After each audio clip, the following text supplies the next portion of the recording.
Assalamualaikum warahmatullahi wabarakatuh. Halo semuanya, kembali lagi bersama aku Laila Oktayu Ventina. Nah, pada pembahasan kemarin kita sudah membahas tentang tugas dan tanggung jawab manajemen pendidikan. Sekarang kita akan membahas tentang fungsi-fungsi manajemen. Memasuki pembahasan pertama yaitu fungsi perencanaan.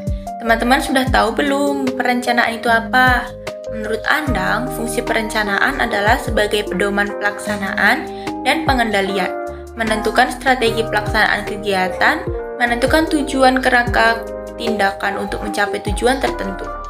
Dalam menentukan rencana harus dilakukan secara matang dengan melakukan kajian secara sistematis sesuai dengan kondisi organisasi dan kemampuan sumber daya dengan tetap mengacu pada visi dan misi organisasi. Dalam fungsi perencanaan ini, ada beberapa langkah yang dapat dilakukan untuk membuat perencanaan, yaitu menentukan dan merumuskan tujuan yang hendak dicapai.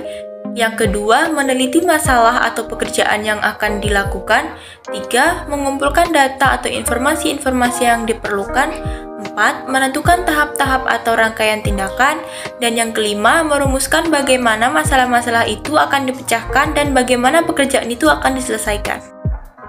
Selain langkah-langkah, ada juga syarat-syarat perencanaan, yaitu 1. Perencanaan harus didasarkan pada tujuan yang jelas. 2. Bersifat sederhana, realistis, dan praktis.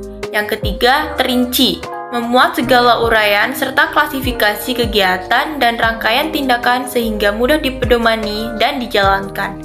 Yang keempat, memiliki fleksibilitas sehingga mudah disesuaikan dengan kebutuhan serta kondisi dan situasi sewaktu-waktu. 5. Terdapat perimbangan antara bermacam-macam bidang yang akan digarap dalam perencanaan itu, menurut urgensinya masing-masing. Yang keenam, diusahakan adanya penghematan biaya, tenaga, waktu, serta kemungkinan penggunaan sumber-sumber daya dan dana yang tersedia dengan sewaktu-waktu. Dan yang ketujuh, diusahakan agar sedapat mungkin tidak terjadi adanya duplikasi pelaksanaan. Selanjutnya adalah fungsi pengorganisasian. Teman-teman sudah tahu belum definisi pengorganisasian?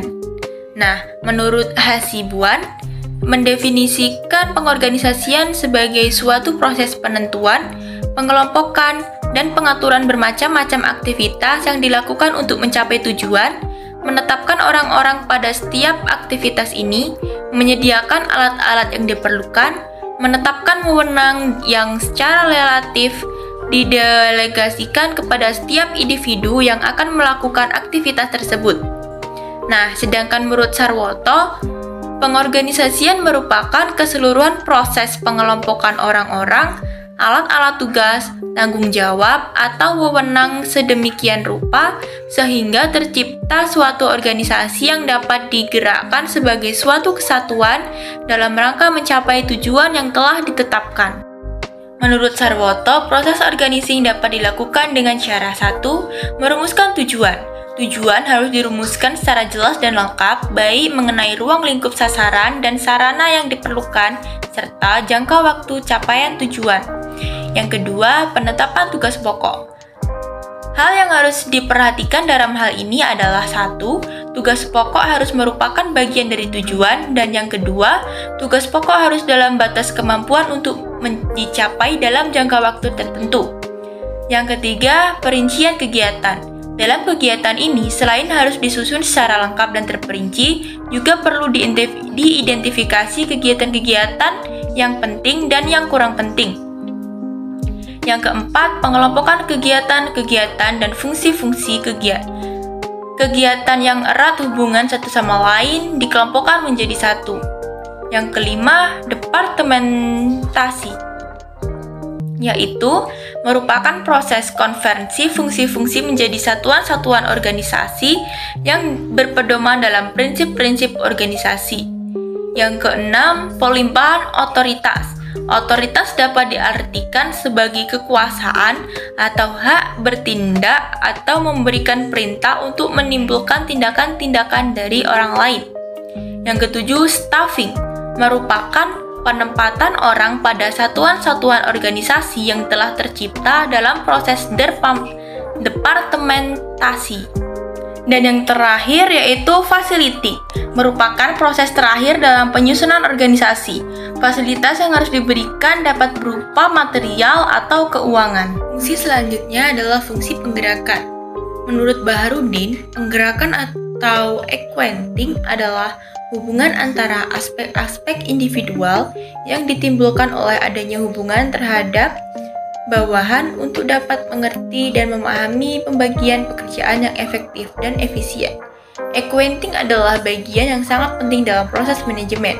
Berbeda dengan ketiga fungsi lain yaitu planning, organizing, dan controlling, actualing dianggap sebagai instalasi manajemen karena secara khusus berhubungan dengan orang-orang. Hal-hal yang bisa mempengaruhi kesuksesan manajemen adalah: 1. Mendapatkan orang-orang yang cakap. Yang kedua, mengatakan kepada mereka apa yang hendak dicapai dan bagaimana cara mengerjakan apa yang kita inginkan. Yang ketiga, memberikan otoritas kepada mereka. Dan yang keempat, menginspirasi mereka dengan kepercayaan untuk mencapai sasaran. Nah, sekarang memasuki fungsi yang terakhir yaitu fungsi pengawasan. Pengawasan adalah proses penentuan apa yang dicapai, berkaitan dengan standar apa yang sedang dihasilkan, penilaian pelaksanaan atau performansi, serta bila mana perlu diambil tindakan korektif. Ini yang memungkinkan pelaksanaan dapat berjalan sesuai rencana, yakni sesuai dengan standar yang diharapkan. Tujuan pengawasan menurut konsep sistem adalah membantu mempertahankan hasil atau output yang sesuai dengan syarat-syarat sistem. Agar kegiatan pengawasan berjalan dengan efektif, dapat dilakukan melalui 3 tahapan kegiatan, yaitu 1.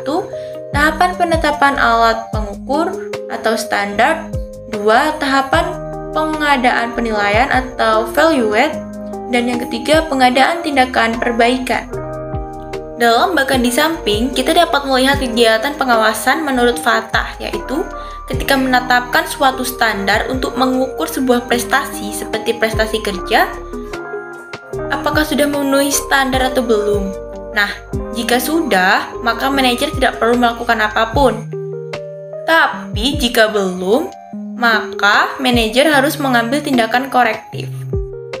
Siagian 1986 berpendapat bahwa sasaran pengawasan adalah untuk menjamin hal-hal sebagai berikut.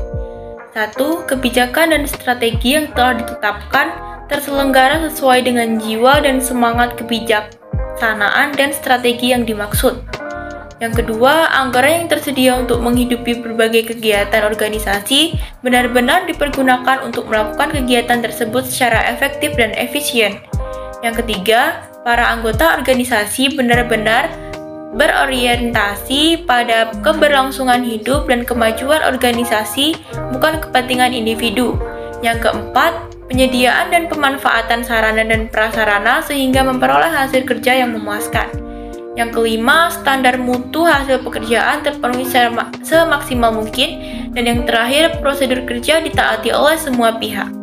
Menurut Manulang 1987, fungsi manajemen terdiri atas 1. Forecasting, merupakan kegiatan meramalkan, memproyeksikan, atau mengadakan taksiran terhadap kemungkinan yang akan terjadi sebelum sesuatu direncanakan.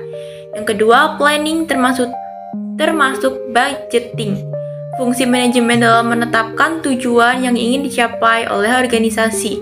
Yang ketiga, organizing, merupakan pengelompokan kegiatan yang ingin diperlukan, yakni penetapan susunan organisasi serta tugas dan fungsi-fungsi dari setiap unit yang ada di dalam organisasi, serta menetapkan kedudukan antara masing-masing unit tersebut. Yang keempat, staffing atau assembling resources, berhubungan dengan penetapan orang-orang yang akan memangku masing-masing jabatan yang ada di dalam organisasi tersebut. Yang kelima, directing and commanding, merupakan fungsi manajemen yang berhubungan dengan memberi bimbingan, saran, perintah-perintah, dan instruksi kepada bawahan dalam melaksanakan tugas masing-masing, agar setiap tugas dapat dilaksanakan dengan baik. Yang keenam, leading, merupakan istilah dalam manajemen yang dikemukakan oleh Louis E. Allen. Pekerjaan leading yaitu A. Mengambil keputusan, B. Mengadakan komunikasi agar ada saling pengertian antara manajer dan bawahan, C. Memberi semangat, inspirasi, dan dorongan kepada bawahan agar mereka bertindak. Dan D. Memilih orang-orang yang akan menjadi anggota kelompoknya. Ketujuh ada coordinating, melakukan berbagai kegiatan agar tidak terjadi percekcokan, kekosongan kegiatan sehingga dapat bekerja sama yang terarah dalam mencapai tujuan organisasi. Yang kedelapan ada motivating, merupakan kegiatan dalam memberikan inspirasi, semangat, dan dorongan kepada karyawan agar mereka dapat melakukan kegiatan sesuai dengan apa yang diharapkan. 9. Controlling, merupakan kegiatan pengadaan penilaian, pengoreksi, pekerjaan sehingga apa yang dilakukan oleh karyawan dapat diarahkan ke jalan yang benar dengan maksud tercapainya tujuan yang ditetapkan. Dan yang terakhir yaitu reporting, merupakan kegiatan penyampaian atau melaporkan perkembangan atau hasil kegiatan atau pekerjaan serta pemberian keterangan mengenai hal yang berhubungan dengan tugas dan fungsi-fungsi kepada atasan baik dengan lisan maupun dengan tulisan. Nah, itulah tadi penjelasan yang sudah saya sampaikan. Semoga bermanfaat bagi teman-teman semuanya. Saya akhiri. Wassalamualaikum warahmatullahi wabarakatuh. Dadah.